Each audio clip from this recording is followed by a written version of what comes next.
Γεια σας, σήμερα θα κάνουμε unboxing τη μητρική κάρτα του υπολογιστή μου. Η μητρική κάρτα που διαλέξαμε για τον υπολογιστή μου είναι η ROG Strix V660α Gaming Wi-Fi D4. Ανοίξουμε λοιπόν το κουτί της μητρικής. Μητρική πώς λέγεται.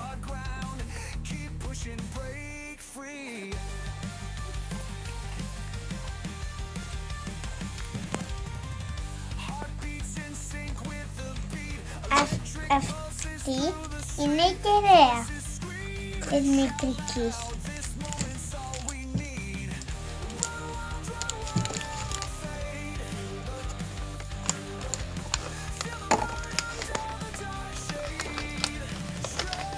Το τι είναι?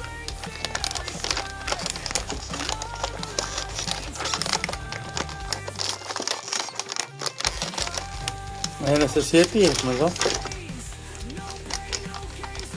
Αυτή είναι η μητρική κάρτα μάλλον. Τώρα θα σηκώσουμε αυτό για να πάρουμε τα άλλα. Wow. Αυτό θα πάρω. Έχουμε εδώ κάτι οδηγίες μάλλον.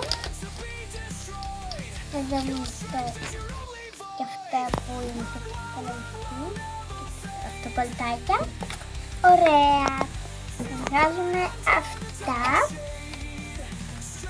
Και το πιο σημαντικό. Και το κουτί μας άδειασε. Ο υπολογιστής μου θα είναι άσπρος με πάρα πολλά υπολογιστή μου.